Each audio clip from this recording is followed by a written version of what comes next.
Hello दोस्तों, एक बार फिर से आपका स्वागत है। आइए चलते हैं बिहार सुबह की ताज़ा खबरों की ओर। लेकिन उससे पहले अगर आपने अभी तक इस चैनल को सब्सक्राइब नहीं किया तो कर लें, जिससे कि आपको बिहार सुबह की ताज़ा खबर रोजाना मिलती रहे। पहली और बड़ी खबर, छोटे सरकार यानी आरजेडी से मोकामा के बाहुबली विधायक अनंत सिंह को 10 साल की सजा सुनाई गई। उनके साथ उनके घर के केयर टेकर को भी 10 साल की सजा हुई है। एमपी एमएलए कोर्ट के स्पेशल जज त्रिलोकी दुबे ने यह फैसला सुनाया है। 14 जून को ही कोर्ट ने उन्हें दोषी करार दिया था।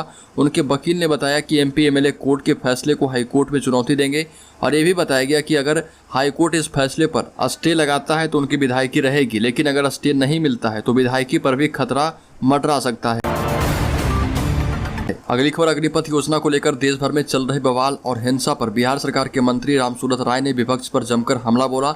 मुजफ्फरपुर में एक कार्यक्रम के दौरान उन्होंने कहा कि अग्निपथ योजना सभी नौजवानों के लिए सुनहरा मौका है, इसे भुनाने की आवश्यकता है। नौजवान अपनी राह से भटके नहीं, आप इसको समझिए और परखिए। इसमें संशोधन हुआ है और आगे भी होता रहेगा। उन्होंने कहा कि आंदोलन और हिंसा करना देश हित में नहीं है। विरोधियों को न दिमाग है और न चश्मा। पीएम मोदी पर विरोधी तंज कस रहे, मैं इसकी कड़ी निंदा करता हूं। कांग्रेस पर भी जमकर निशाना साधा किया। कहा कि कांग्रेसियों को कुछ पता ही नहीं चलता कि वो क्या बोल रहे हैं और क्या कर रहे हैं। अगली खबर, अग्निपथ उपद्रव मामले में जारी रहेगी पुलिसिया कार्रवाई। कोचिंग संस्थानों पर डीजीपी ने कहा, जिनका भी नाम सामने आएगा उन पर होगी कार्रवाई। अग्निपथ योजना को लेकर बिहार में जो उपद्रव हुआ है, इस मामले में बिहार पुलिस की कार्रवाई रुकने वाली नहीं है। उपद्रवियों की पहचान कर उन्हें गिरफ्तार करने की कार्रवाई लगातार जारी रहेगी। बिहार पुलिस के मुखिया डीजीपी संजीव कुमार सिंघल ने सब कुछ स्पष्ट कर दिया है और कहा कि पुलिस का काम एविडेंस आधारित होता है। जांच और सबूतों के आधार पर जिन लोगों की भी पहचान होगी उनके खिलाफ कार्रवाई होगी। दरअसल 24 जून से विधानसभा के विशेष सत्र की शुरुआत होने वाली है। इस पर सुरक्षा व्यवस्था का जायजा लेने के लिए डीजीपी खुद वहां पहुंचे थे। अगली खबर, पटना में अंतर्राष्ट्रीय योग दिवस मनाया गया। अंतर्राष्ट्रीय योग दिवस को देखते हुए पटना में भी कई जगहों पर योग शिविर लगाया गया। हजारों की संख्या में लोग योग करते दिखे। इस दौरान खास लोग भी योग करने पटना के पार्क में पहुंचे थे।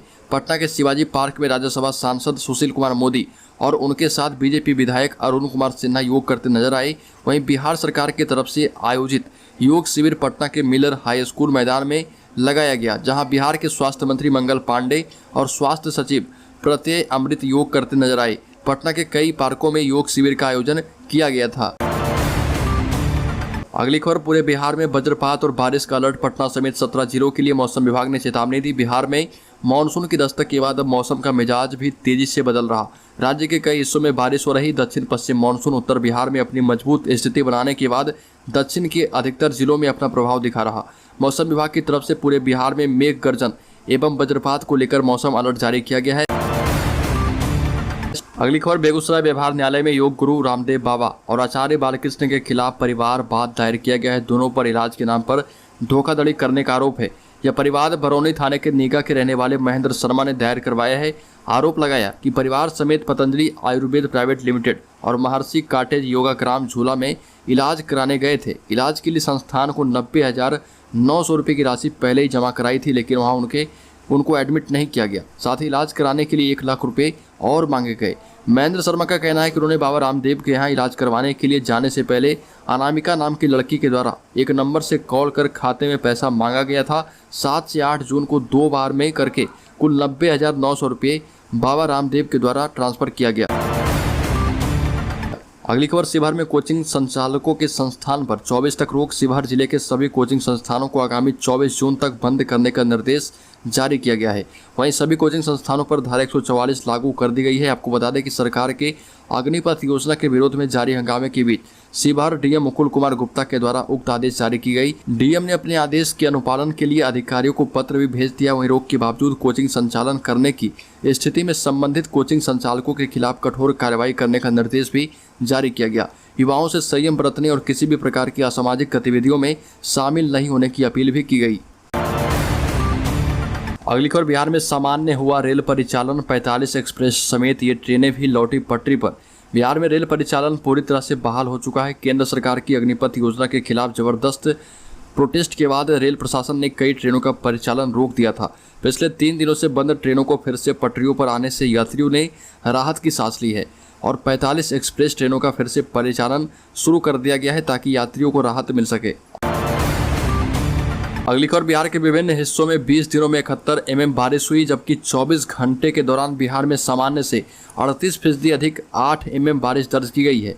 इधर पटना में नाम मात्र की बारिश के बाद भी गंगा घाट पर जलस्तर में लगातार बढ़ोतरी हो रही है। पिछले 48 घंटे से दीघा घाट पर 23 सेंटीमीटर और गांधी घाट पर 41 सेंटीमीटर जलस्तर में बढ़ोतरी हुई।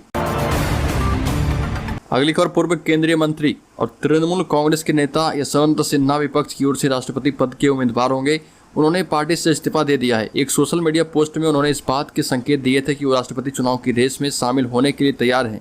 नई दिल्ली में विपक्ष की बैठक में एनसीपी प्रमुख शरद पवार ने कहा कि 27 जून को सुबह 11:30 बजे राष्ट्रपति चुनाव के लिए नामांकन दाखिल करने जा रहे।